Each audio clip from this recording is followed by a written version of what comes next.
സമരഭൂമിയിൽ പിറവി കൊണ്ടൊരാരുതിരതാരങ്ങളെ വരികയായിതാ വഴി നയിച്ചൊരീ പാതയിൽ ഞങ്ങളും.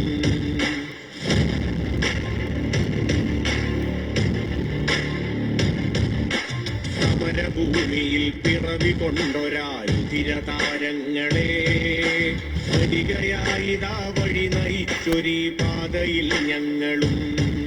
ഇടുക്കി ജില്ലയിലെ കേന്ദ്രങ്ങളിൽ അവതരിപ്പിക്കാൻ ആരാണിന്ത്യക്കാർ എന്ന നാടകമാണ് സംഘാടകർ ഒരുക്കിയതെങ്കിൽ എറണാകുളം ജില്ലയിലെ മൂവാറ്റുപുഴ കോതമംഗലം നിയോജക മണ്ഡലങ്ങളിൽ കണ്ണാടി എന്ന നാടകമാണ് പൊള്ളുന്ന ചോദ്യങ്ങൾ കൊണ്ട് തെരുവുകളിൽ അഗ്നി പടർത്തിയത്.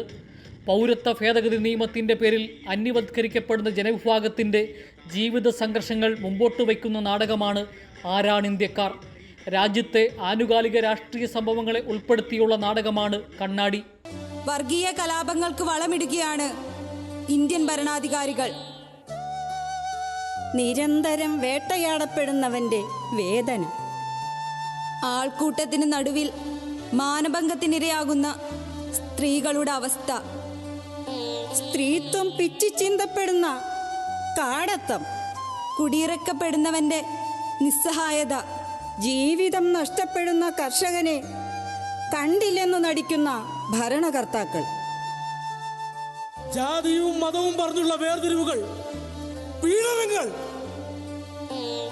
ഇതാണോ ഗ്യാരണ്ടി? കേരള നവോത്ഥാന ചരിത്രം വിളിച്ചോതുന്ന സംഗീത ശില്പം, ആനുകാലിക രാഷ്ട്രീയ സംഭവങ്ങൾ നർമ്മത്തിൽ ചാലിച്ചവതരിപ്പിക്കുന്ന വില്ലടിച്ചാമ്പാട്ട്, നാടൻ പാട്ടുകൾ, വാദ്യമേളങ്ങൾ തുടങ്ങിയവയൊക്കെ കലാജാഥകൾക്ക് മിഴിവേകി. കൈരളി ന്യൂസ്, ഇടുക്കി.